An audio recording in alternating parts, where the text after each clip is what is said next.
Assalamualaikum teman-teman. Kita lagi ada di Casal Cup Drone Race 2024, tepatnya di Bandara Juanda, Jawa Timur.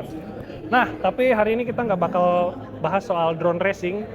Kita lagi kedatangan tamu nih, bukan kedatangan tamu, gue yang nyari-nyari tamu ya. Kita lagi sama Om Arya Dega ya. Apa kabar Om? Baik, baik. Oke ya, akhirnya selama ini kita nonton YouTube-nya doang, kali ini kita ketemu nih dan pengen bincang-bincang dikit soal perkembangan drone ya. By the way, dari tahun berapa Om main drone-nya? Saya main drone itu tahun 2016. 2016 ya? Wah 2016, oke. Masih ingat Om, drone paling pertama Om pakai apa Om? Oh, Phantom 3 standar. Phantom 3 standar. Iya. Sekarang yang jadi andalan Om apa?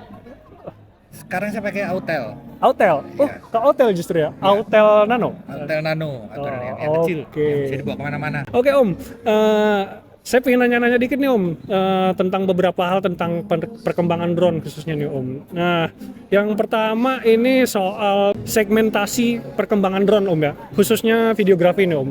Kalau kita segmen-segmenkan Om dari dulu sampai sekarang itu seperti apa sih Om perkembangan drone itu kalau di segmen-segmen? Kalau perkembangan drone itu memang kan ngikutin perkembangan teknologi, terutama kalau untuk videografi berarti teknologi kamera gitu ya kan. Teknologi kamera itu mulai dari yang zaman dulu itu drone masih cuman kuat ngangkat kamera yang ringan, Iya? dan akhirnya sekarang ini udah bisa ngangkat kamera DSLR. Oh, oke. Kalau dulu masih nggak bisa. Dulu kalau mau mungkin bisa ya pakai kamera DSLR, tapi karena teknologi kayak sinyal nggak boleh putus. Bayangin bawa DSLR sinyalnya putus, Iya. hilang tuh DSLR Hmm. gitu. Nah sekarang ini teknologi kekuatan sinyalnya juga sudah berkembang pesat, jadi saling mendukung antara spek kamera yang tinggi harus disertai dengan kekuatan sinyal yang mumpuni juga, karena resiko kehilangan kan gitu. Iya. Tapi kalau secara fisik perangkat nih Om, bentuknya itu seperti apa Om? Misalnya mungkin kayak dulu itu kita ada helicam ya Om. Waktu aku kecil itu ada helicam, kemudian entah dari kapan itu ada quadcopter gitu Om. Itu gimana Om? Jadi drone ini kan sebenarnya darat, laut, dan udara ya Mas. Nah, semuanya juga berkamera. Jadi syaratnya dia disebut drone itu apabila mengeluarkan bunyi dengung dan berkamera dikendalikan dari jarak jauh. Nah ya, bunyi dengungnya itu dari drone itu Om ya, yang Arti drone hewan serangga drone itu bukan? di kamus Inggris thesaurus itu drone itu artinya dengung. Oh, artinya dengung. Jadi kalau lemari es saya droning, artinya lemari esnya mendengung, ada suara yang AC itu juga droning, AC gitu. Iya. Nah, tapi untuk sebuah pesawat tambahin lagi syaratnya berkamera dan dikendalikan dari jarak jauh, tidak ada manusia di dalam. Oke. Tapi mungkin untuk perkembangan drone yang sekarang hadir ini Om ya, siapa aja udah bisa pakai Om ya, nggak seribet dulu Om ya. Iya. Maksudnya sekarang beli kita bisa lihat di YouTube atau kita utak-atik sendiri itu udah bisa jalan Om ya, ketimbang dulu. Iya, kalau dulu tuh saya masih nggak ada tutorial. Iya. Makanya saya bikin channel YouTube. Karena tutorialnya bahasa Inggris semua zaman itu. Iya. Jadi saya bikin tutorial. Nah, sekarang ini nggak perlu takut, nggak perlu susah. Kameranya pun cukup di setel otomatis. Terbangin, remote-nya ditaruh, drone-nya juga diem, kena anginnya diem, ya kan. Di foto cepret hasilnya pasti bagus. Iya.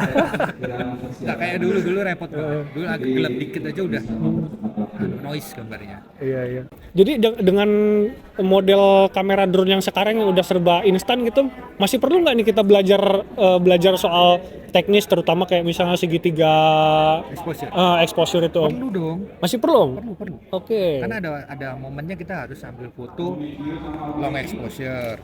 Dicoba aja, tapi memang drone itu tidak menjamin dia bisa diem kayak kalau kita pakai tripod ya. Ada gerak goyang-goyangnya. Tapi drone yang sekarang itu punya stabilizer yang bagus juga kameranya. Gimbal ya. Iya. Gimbalnya juga sekarang semakin bagus. Jadi biarpun drone-nya goyang-goyang dia tetap diem. Nah, itu kita harus belajar segitiga exposure itu penting. Oke. Nilai dramatis sebuah foto pun dari situ kan. Oke, next questions Om. Ini tentang masih perkembangan drone juga. Faktor-faktor apa saja yang mempengaruhi drone ini berkembang Om teknologinya? Faktor yang mempengaruhi teknologinya berkembang itu karena adanya jadi gara-gara apa lagi dia berkembang tuh? demand Mas. Jadi semakin kesini orang-orang tuh semakin mencari resolusi yang tinggi, Resolusi tinggi, dan night shot. night shot. Oke, oke. Karena night shot itu yang dulu nggak bisa dijangkau orang, sekarang Iya. Nah, untuk bisa night shot otomatis butuh sensor yang lebih lebar, lebih besar. Ya kan? Terus untuk resolusi tinggi sekarang orang-orang dari 4K jadi 6K, 6K. Iya, Bahkan untuk ngejar ke layar lebar itu minimal 8K. oke, Nah, oke. sekarang drone mau nggak mau, daripada pakai helikopter kan, Heeh, bawa kamera 8K red cam atau apa itu, heeh. ya pakai drone akhirnya. Nah, pun bisa diakal-akal, red cam pun bisa ditaruh di drone. Iya, iya, Bisa, sekarang itu mana di risiko, drone rakit. ya gitulah. Jadi perkembangannya mengikuti kebutuhan pasar, terus ya, juga daya beli. Daya beli ya. Oh iya, oke, setuju Om. Kadang kalau developer atau pabrik itu ngeluarin yang tiba-tiba spek tinggi, belum tentu laku gitu. Wah, benar, benar, benar. Sedangkan sekarang anak-anak muda pada pingin punya drone ya Om. Iya. Dengan modal yang besar kayaknya nggak akan kebeli. Iya. Nah, selain kayak resolusi, kemudian night shot, apalagi Om? Demand yang membuat si drone ini teknologinya harus terus dikembangkan. Satu lagi sih, jadi saya kalau ngajar drone itu saya selalu bilang bahwa drone itu kamera terbang. Ya, kamera terbang itu artinya kita bergantung pada spesifikasi kamera dan tripodnya. Itu kan. Oke, iya. Tripodnya mau tangan apa mau tripod kan terserah. Nah, dalam hal ini kan drone. Otomatis pengganti tripodnya sebuah kamera yang terbang itu adalah kekuatan sinyal drone-nya. Nah, sekarang ini pengguna frekuensi 2,4 giga, 5,8 giga kayak RSV ini kan udah penuh. Iya, iya. Nah, akhirnya demand-nya sekarang gimana caranya supaya nggak gampang putus. Oke, oke. Oh iya. Kadang-kadang Iya. baru terbang 100 meter putus. Terbang 100 meter putus.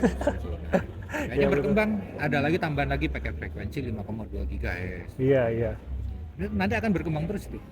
Karena rebutan frekuensi. Rebutan frekuensi Iya. ya Mbak. Tapi masih yang pada umumnya masih 2,4 sama 5,8 Mbak. Pada umumnya itu. Nah, tadi soal resolusi nih Om. Katanya sih kalau misalnya kita mau mempublikasikannya nanti, usahakan shotnya tuh yang besar dulu katanya, resolusi besar supaya nanti pas editing lebih gampang katanya gitu Om. Jadi editing gampang itu bukan berarti memotong-motong adegannya gampang, bukan. Tapi dengan resolusi yang besar, kita bisa ngezoom secara digital tanpa pecah gambarnya. Jadi misal saya nge-shoot masnya dari jarak 100 meter pakai 4K dibanding sama saya pakai 6K. Nah, saya zoom supaya masnya full frame, 4K akan lebih pecah daripada 6K. Tanpa drone-nya harus deket ya. Iya, iya, iya. Kecuali kalau mau drone-nya mau deket-deket ya nggak apa-apa, pakai yang FHD 2K nggak apa-apa. Nah, masalahnya orang tidak mau mematangkan shot di awal, maunya mematangkan shot di editing. Itu sudah peralihan generasi seperti itu sekarang. Jangan-jangan aplikasi-aplikasi editing juga berkembang gara-gara orang mulai malas mematangkan di kamera ya gitu Iya. Om ya. Kan kita kalau motret gitu kan, Eh, dimatengin dulu apa yang mau diambil gambar, eh, baru diambil gambarnya. Oke, oke. Sekarang kan enggak, ambil aja dulu nanti diedit tuh. Pakai LUTs. Gimana sih gitu? Iya, iya, iya. Kan sayang memori ya, kalau zaman kan sayang memori, kok dulu kan sayang rollnya. Benar-benar juga sih. Oke. Dan yang terakhir nih Om, Iya. soal sosial media hubungannya dengan drone. Nah, ini sosial media, contohnya nggak tahu apa yang mungkin Om tahu, sosial media seberapa berpengaruh sih Om terhadap perkembangan teknologi drone? Sosial media itu juga seperti demand ya. Sosial media itu selalu, sebenarnya sosial media tidak menuntut apa-apa dari drone, tapi usernya.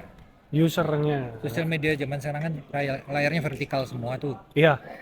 vertikal, terus kita langsung scroll, sehingga menyebabkan orang sekarang males horizontal. Ya. Nah, itu kenapa drone akhirnya mengandalkan kamera yang bisa berputar ataupun resolusi tinggi itu tadi. Iya, Dengan supaya resolusi croppingnya tinggi, crop nggak pecah.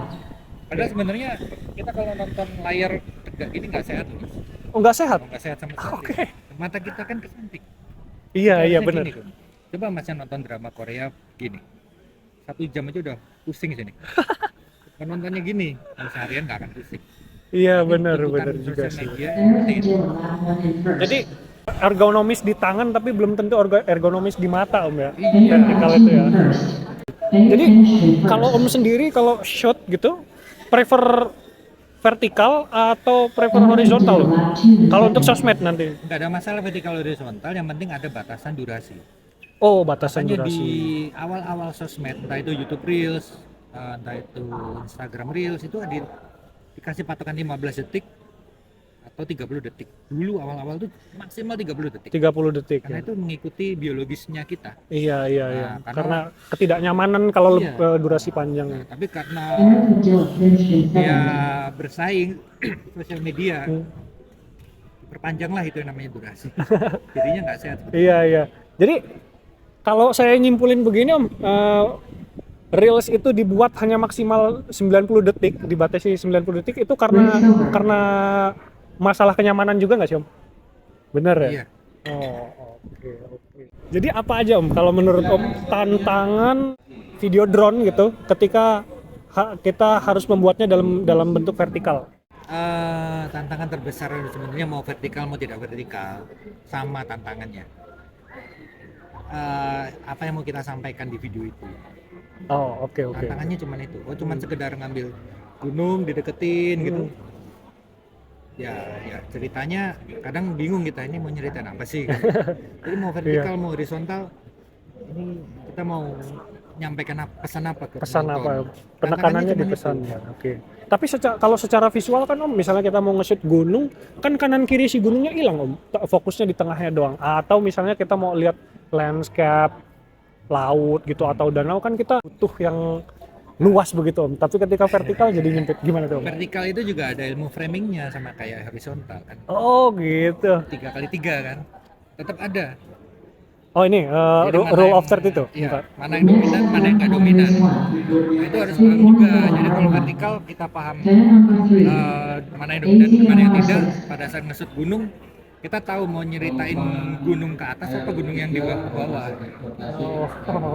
Nah, terus tujuannya apa kan gitu. Tujuannya apa ya? Misalnya, oh iya saya tahu saya mau ngesut yang gunung ke bawah sawah-sawah. Ya itu tujuannya apa? Kan gitu pertanyaannya Iya, jadinya. iya. Tantangannya Oke. di situ. Oke, itu dia ya. Tapi nggak tahu Om ya, nasib film-film vertikal atau video-video vertikal ke depannya tuh gimana Om ya? Nasibnya cerah nggak tuh? Kalau susah ya. Film pendek pun tidak ada yang vertikal. Iya. Festival film pendek, festival short movie itu Mm-mm. nggak ada yang vertikal, pasti horizontal semua. Karena vertikal melawan biologis kita. Tuh, vertikal melawan biologis kita tuh. Ya.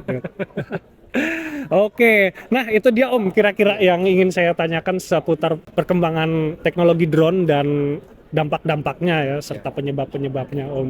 Nah sebelum saya tutup nih Om, boleh nggak Om kapan-kapan nanti tanya-tanya lagi kalau ada apa gejala-gejala yang aneh soal media dan drone nih Om. Iya, boleh.